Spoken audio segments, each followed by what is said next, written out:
বিসমিল্লাহির রহমানির রহিম। আজকের এই মৎস্য অবমুক্তকরণ অনুষ্ঠানের সম্মানিত সভাপতি, মঞ্চে উপস্থিত এই এলাকার সংসদ সদস্যবৃন্দ, আমার সামনে উপস্থিত মুরব্বীবর্গ, এলাকাবাসী ভাই বোনেরা, মা বোনেরা, আমার দলীয় নেতৃবৃন্দ এবং কর্মী ভাইরা, আসসালামু আলাইকুম। কেমন আছেন সবাই? আলহামদুলিল্লাহ। প্রিয় ভাই বোনেরা, এই যে আজকে এখানে যে মৎস্য অবমুক্তকরণ হলো, এই মাছগুলো যখন বড় হবে, এই মাছগুলো যখন ডিম পারবে, বিভিন্ন খালে বিলে ঢুকবে, তখন উপকার কাদের হবে? কাদের উপকার হবে ভাই? ওই লন্ডনের মানুষের উপকার হবে না জাপানের মানুষের উপকার হবে? বাংলাদেশের মানুষের উপকার হবে। প্রিয় ভাই বোনেরা, এটাই হচ্ছে সঠিক। অর্থাৎ আপনারা বিগত নির্বাচনে বাংলাদেশ জাতীয়তাবাদী দল অর্থাৎ শহীদ রাষ্ট্রপতি জিয়াউর রহমানের দল, দেশনেত্রী বেগম খালেদা জিয়ার দল বিএনপিকে আপনারা জয়যুক্ত করেছিলেন। কারণ বিএনপির রাজনীতিটাই হচ্ছে এমন একটি রাজনীতি, যেই রাজনীতির বাস্তবায়ন করলে পরে দেশের মানুষ উপকৃত হবে, গ্রামের মানুষ উপকৃত হবে। এটাই হচ্ছে বিএনপির রাজনীতি। এবং সে কারণেই আমরা চাই এই রাজনীতি বাস্তবায়নের মাধ্যমে বাংলাদেশকে একটি কল্যাণমুখী রাষ্ট্র গড়ে তুলতে। এবং সে কারণে প্রিয় ভাই বোনেরা, আপনারা দেখেছেন যে আমরা নির্বাচনের আগে বলেছিলাম এবং নির্বাচনের পরে আপনাদের ভোটে আল্লাহর রহমতে যখন আমরা সরকার গঠন করতে সক্ষম হয়েছি, আমরা বলেছিলাম খাল খনন কর্মসূচির কাজ আমরা শুরু করব। আলহামদুলিল্লাহ, আল্লাহর রহমতে আমরা সারা দেশে খাল খননের কাজ শুরু করেছি। এই খাল খননের ফলে কৃষক ভাইরা কি উপকার পাচ্ছে? কৃষক ভাইরা উপকার পাচ্ছে। শুধু খাল খনন করলে কৃষক ভাইরাই উপকার পাবে না, একই সাথে খালটা যেই এলাকার ভিতর দিয়ে যাবে সেই এলাকার মানুষও পানির সুবিধা পাবে। সেজন্যই একই সাথে শুধু করলেই হবে না, খাল খননের পানি যেমন উপকারে লাগবে, সেই পানির আরো সৎ ব্যবহার করতে হবে। এবং তারই অংশ হিসাবে আজকে আমরা এই নদীতে আমরা মাছ ছাড়লাম, কিন্তু ধীরে ধীরে ইনশাআল্লাহ সমগ্র নদী এবং বড় বড় খালগুলোতে আমরা সারা বাংলাদেশের খালগুলোতে আমরা মাছের আরো গড়ে তুলবো, মৎস্যের পোনা আমরা ছাড়বো পর্যায়ক্রমিকভাবে, যাতে করে এই পানি সেচ সুবিধা যেমন কৃষক ভাইরা পাবে, এই মাছগুলো ধরার মাধ্যমে খাদ্যের চাহিদা যাতে মানুষ পূরণ করতে পারে। প্রিয় ভাই বোনেরা, এবং এই কল্যাণমুখী রাষ্ট্র করতে গিয়ে আমাদের আরেকটি পরিকল্পনা ছিল, এই যে এখানে হাজার হাজার মা বোনেরা আজকে দাঁড়িয়ে আছে, এই মা বোনদেরকে শিক্ষিত করার জন্য দেশনেত্রী খালেদা জিয়া যখন দেশ পরিচালনার দায়িত্বে ছিলেন, উনি একটি পদক্ষেপ গ্রহণ করেছিলেন। সেটি হচ্ছে নারীদের শিক্ষা ব্যবস্থা ক্লাস 12 পর্যন্ত, ইন্টারমিডিয়েট পর্যন্ত উনি ফ্রি করে দিয়েছিলেন নারীদের শিক্ষা ব্যবস্থা। এবং দেশের জনসংখ্যার যেহেতু অর্ধেক নারী, কাজে এই নারী সমাজকে যদি আমরা পেছনে রাখি, ফেলে রাখি পিছনে, তাহলে দেশকে সামনে এগিয়ে নিয়ে যাওয়া যাবে না। এবং সে কারণেই আমরা সিদ্ধান্ত গ্রহণ করেছি, বর্তমান সরকার সিদ্ধান্ত গ্রহণ করেছে যে নারীদের শিক্ষা অনার্স পর্যন্ত ফ্রি করে দেওয়া হবে, সকল খরচ সরকার বহন করবে। কিন্তু এখানে অনেক বোনেরা আছে, অনেক সন্তান তুল্য মেয়েরা আছে, তোমাদেরকে কিন্তু ভালো করে মনোযোগ দিয়ে লেখাপড়া করতে হবে ইনশাআল্লাহ, যাতে বড় হয়ে এই দেশের হাল তোমরা ধরতে পারো। শুধু তাই নয়, যে সকল মেয়েরা ভালো রেজাল্ট করবে তাদেরকে আমরা উপবৃত্তিরও ব্যবস্থা করব ইনশাআল্লাহ সরকার থেকে। প্রিয় ভাই বোনেরা, সেজন্যই আপনারা দেখেছেন আমরা যেমন এই ব্যবস্থা গ্রহণ করেছি, একই সাথে গ্রামে গঞ্জে ছড়িয়ে থাকা হাজার হাজার প্রাইমারি স্কুলের বাচ্চাদেরকে, যারা গরিব মানুষের বাচ্চা, যে গরিব মানুষের সন্তান, তাদেরকে আমরা সরকারের পক্ষ থেকে বছরে একবার করে স্কুল ড্রেস দিতে চাই। শুধু স্কুল ড্রেসই নয়, এই কয়েক লক্ষ বাচ্চাকে, প্রায় 1,20,00,000 বাচ্চা, এই বাচ্চাদেরকে আমরা স্কুল ড্রেসের সাথে আমরা স্কুল ব্যাগও পৌঁছে দিতে চাই। যেভাবে প্রতি বছর নতুন বই দেওয়া হয়, আমরা নতুন বইয়ের সাথে তাদেরকে নতুন স্কুল ব্যাগ আমরা নতুন বইয়ের সাথে তাদেরকে আমরা নতুন স্কুল ড্রেসও দিতে চাই, তাদের ঘরে পৌঁছে দিতে চাই। প্রিয় ভাই বোনেরা, যে কথাটি বলেছিলাম যে আমরা বাংলাদেশের নারী সমাজকে যেমন শিক্ষায় দীক্ষায় সামনে এগিয়ে নিয়ে যেতে চাই, একইভাবে আমরা তাদেরকে স্বাবলম্বী করে গড়ে তুলতে চাই। এবং সেই জন্য নির্বাচনের আগে আমরা বলেছিলাম যে নারী সমাজকে স্বাবলম্বী করার জন্য বাংলাদেশের 4 কোটি পরিবারের মধ্যে প্রত্যেকটি পরিবারের নারী যে প্রধান, যে মা, যে সংসারটি চালায়, তার হাতে পর্যায়ক্রমিক ভাবে আমরা ফ্যামিলি কার্ড পৌঁছে দিব। আল্লাহর রহমতে আমরা সেই ফ্যামিলি কার্ডের কাজও শুরু করেছি এবং পর্যায়ক্রমিক ভাবে এই কাজ আমরা আগামী 5 বছর সারা প্রত্যেকটি ঘরে পৌঁছে দিব। এবং তারই অংশ হিসেবে আজকে এই জেলায় আমরা ফ্যামিলি কার্ডের কাজ উদ্বোধন করছি ইনশাআল্লাহ। প্রিয় ভাই বোনেরা, শুধু তাই নয়, আমরা বলেছিলাম যে একইভাবে আমরা বাংলাদেশ হচ্ছে একটি কৃষি প্রধান দেশ। কৃষক ভাইদের পাশে এই সরকার দাঁড়াতে চায়। যতটুকু সরকারের সম্ভব, সরকারের সামর্থ্য কৃষক ভাইদের পাশে দাঁড়াতে চায়, তাদেরকে সহযোগিতা করতে চায়। এবং সেজন্যই আমরা কৃষি কার্ড চালু করতে চাইছি কৃষক ভাইদের জন্য, যেই কার্ডের মাধ্যমে আমরা তাদেরকে বছরে আর্থিক সহযোগিতা প্রদান করব। শুধু তাই নয়, এই কৃষক কার্ডের মাধ্যমে তাদের কাছে সার, বীজ, কীটনাশক ঔষধও আমরা পর্যায়ক্রমিক ভাবে পৌঁছে দেওয়ার চেষ্টা করব। এই যে কাজগুলো বললাম, এই কাজগুলো হচ্ছে এই দেশের মানুষের জন্য, এই দেশের জনগণের জন্য, যার মাধ্যমে এই দেশের জনগণের ভাগ্যের পরিবর্তন হবে। শুধু তাই নয় প্রিয় ভাই বোনেরা, আপনারা দেখেছেন যে আমরা দেশের মানুষের সামনে ওয়াদা করেছিলাম যে বিএনপি সরকার গঠন করতে পারলে আমাদের সমাজে আলেম সমাজ যারা আছেন, বিভিন্ন মসজিদ, মাদ্রাসা, মক্তবের যারা ইমাম, মুয়াজ্জিম, খতিব সাহেবরা আছেন, এর বাইরে অন্যান্য ধর্মের যারা ধর্মগুরু আছেন, তারা অনেক অংশে অনেকেই আছেন মানবতর জীবন যাপন পালন করেন। আমরা সেই জন্য সিদ্ধান্ত নিয়েছিলাম এই মানুষগুলোর পাশেও আমরা দাঁড়াতে চাই। আমরা যেমন নারী সমাজের পাশে দাঁড়াতে চাই, তাদেরকে স্বাবলম্বী করতে চাই। আমরা যেমন কৃষক ভাইদের পাশে চাই, তাদেরকে স্বাবলম্বী করতে চাই। আমরা যেমন আমাদের ভবিষ্যৎ প্রজন্ম সন্তানদের পাশে থেকে তাদেরকে শিক্ষা দীক্ষায় গড়ে তুলতে পারি, আমরা তাদের জন্য নতুন করে স্পোর্টসের ব্যবস্থা করেছি, যাতে আমাদের ভবিষ্যৎ প্রজন্মের ভিতর থেকে ভালো ভালো খেলোয়াড়রা বেরিয়ে আসতে পারে, খেলাকে তারা যাতে পেশা হিসেবে গ্রহণ করতে পারে। আমরা নতুন করির মাধ্যমে বিভিন্ন শিল্পে যাতে আমাদের আগামী বংশধররা বেরিয়ে আসতে পারে, তাদের মধ্যে থেকে যাতে পেশাদার শিল্পী তৈরি হতে পারে, এই ব্যবস্থাগুলো করেছি। ঠিক একইভাবে আমরা চাই আমাদের ইমাম মুয়াজ্জিম সাহেব যারা আছেন, তাদের পাশে আমরা দাঁড়াতে চাই, যাতে করে তারাও স্বাবলম্বী হয়ে গড়ে উঠতে পারে। প্রিয় ভাই বোনেরা, এই কাজগুলো এই জন্য করতে চাই কারণ আমাদের লক্ষ্য, আমাদের উদ্দেশ্য বাংলাদেশের জনগণের ভাগ্যের পরিবর্তন। আমাদের লক্ষ্য, আমাদের উদ্দেশ্য হচ্ছে যে বাংলাদেশকে একটি কল্যাণমুখী রাষ্ট্র হিসাবে গড়ে তুলতে চাই।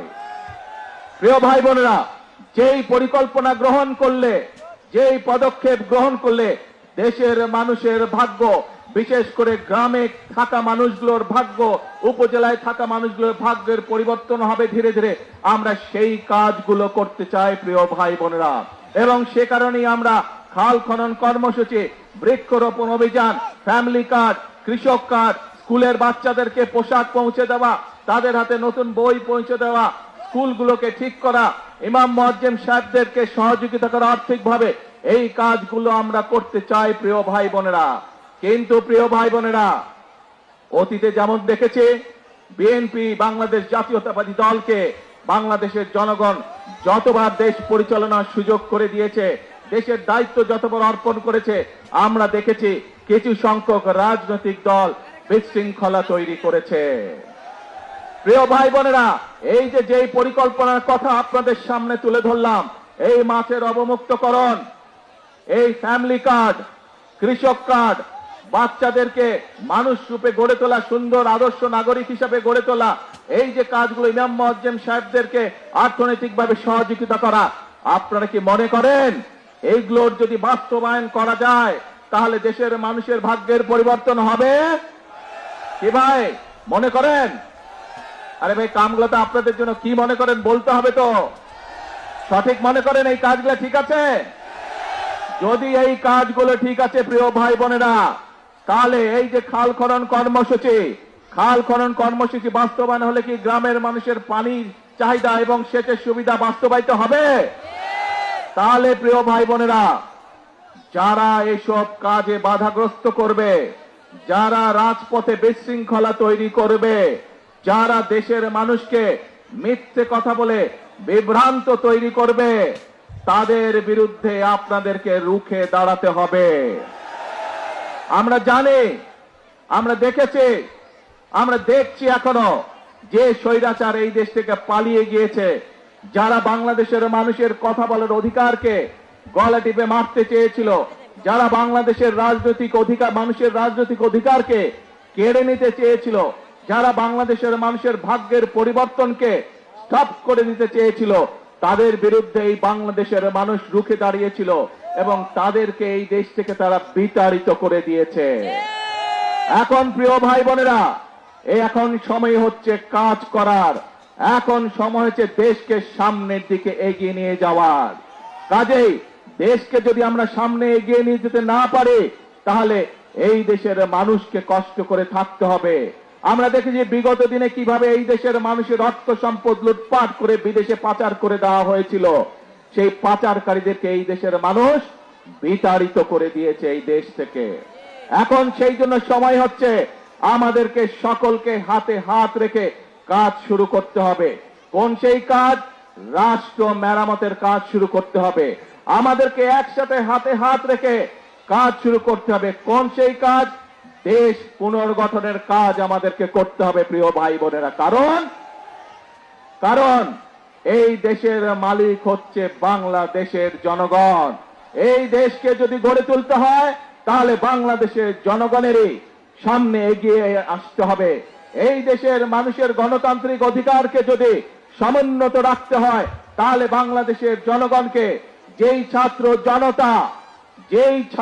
জনতা 24-এর 5ই আগস্ট রাজপথে নেমে এসে স্বৈরাচারকে বিতাড়িত করেছিল, সেই জনগণকে সতর্ক থাকতে হবে।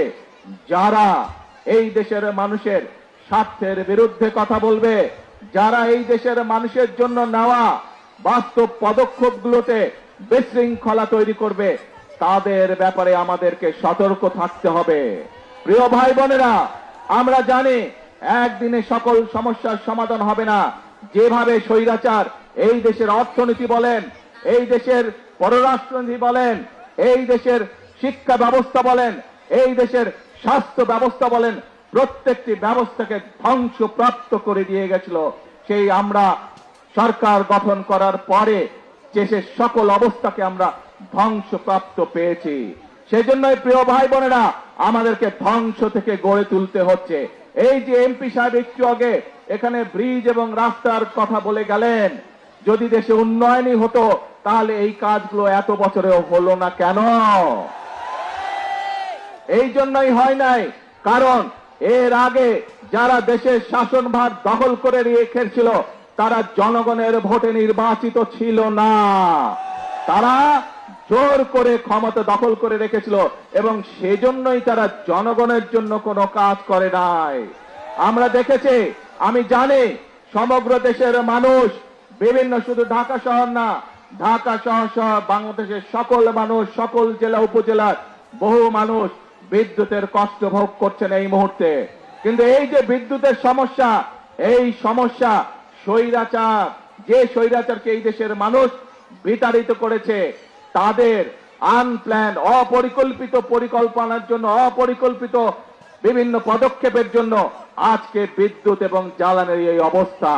প্রিয় ভাই বোনেরা, আপনারা যেহেতু বিএনপিকে নির্বাচিত করেছেন, বিএনপি দেশের মানুষের দল, বিএনপি এদেশের স্বার্থেই কাজ করবে, বিএনপি এদেশের মানুষের স্বার্থে কাজ করবে।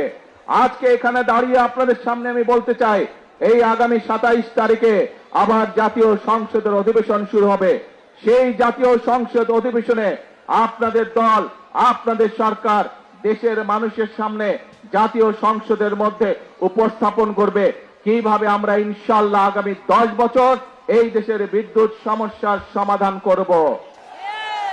সেই পরিকল্পনা আমরা দেশের জনগণের সামনে উপস্থাপন করব পবিত্র জাতীয় সংসদে। প্রিয় ভাই বোনেরা, আজ বিদ্যুতের সমস্যা নিয়ে এই যখন সমস্যা, এই যখন সংকট, যে কোনো সংকট যদি মোকাবেলা করতে হয়, ধৈর্য ধারণ করতে হবে আমাদেরকে। যে কোনো সংকট যদি মোকাবেলা করতে হয়, ঠান্ডা মাথায় পরিকল্পনা গ্রহণ করে ধীরে ধীরে সংকটের মোকাবেলা করতে হবে। কিন্তু আমরা দেখছি এই সংকটের সুযোগ নিয়ে কিছু সংখ্যক ব্যক্তি রাস্তায়, রাজপথে বিশৃঙ্খলা তৈরির চেষ্টা করছে। রাজপথে যদি বিশৃঙ্খলা তৈরি হয়, সবচেয়ে বেশি ক্ষতিগ্রস্ত হয় সাধারণ জনগণ। তাদের ব্যবসা বাণিজ্যের ক্ষতিগ্রস্ত হয়, তাদের চাকরি বাকরি ক্ষতিগ্রস্ত হয়, তাদের জীবনযাত্রা ক্ষতিগ্রস্ত হয়, কিন্তু উপকৃত হয় সেই সকল বিশৃঙ্খলাকারী। প্রিয় ভাই বোনেরা, প্রথমেই বক্তব্যের প্রথমেই আমি আপনাদের সামনে বলেছি, আমাদের লক্ষ্য হচ্ছে আগামীতে একটি ওয়েলফেয়ার স্টেট গঠন করা, একটি কল্যাণমুখী রাষ্ট্র গঠন করা, এবং সে কারণে আমরা কি কি পদক্ষেপ গ্রহণ করছি আপনাদের সামনে আমি তুলে ধরেছি। এখানে আপনারা হাজার হাজার মানুষ সমর্থন দিয়ে বলেছেন যে এই পরিকল্পনাগুলো যদি বাস্তবায়িত হয় তাহলে বাংলাদেশের মানুষ উপকৃত হবে, তাই তো নাকি? তাহলে প্রিয় ভাই বোনরা, আজকে এই বক্তব্যের শেষে এসে আপনাদেরকে বলতে চাই, আপনারা যে সমর্থন দিয়েছিলেন 12 ফেব্রুয়ারি নির্বাচনে, সেই সমর্থনের উপরে আপনারা আস্থা ধরে রাখুন। ইনশাল্লাহ আপনাদের নির্বাচিত দল বাংলাদেশ জাতীয়তাবাদী দল ইনশাল্লাহ জনগণের জন্য অতীতেও কাজ করেছে, বর্তমানেও কাজ করবে, এবং দেশ এবং জনগণের স্বার্থের বাইরে কোনো কাজ করবে না। প্রিয় ভাই বোনেরা, আসুন আজকের এই পোড়ামাছ অবমুক্তকরণের এই যে জনসভা, এই জনসভায় আমরা সকলে আজকে শপথ গ্রহণ করি।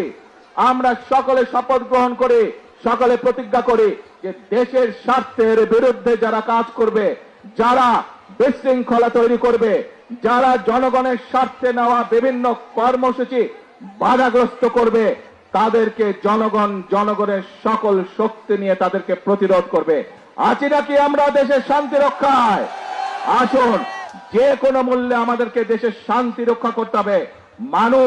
দেশের মানুষ এখন দেশের শান্তি চায়, দেশের মানুষ এখন শৃঙ্খলা চায়, আইনের শাসন চায়, দেশের মানুষ কর্মসংস্থান চায়, দেশের মানুষ তার সন্তানদের জন্য শিক্ষা চায়, দেশের মানুষ তার পরিবারের জন্য স্বাস্থ্য ব্যবস্থা চায়।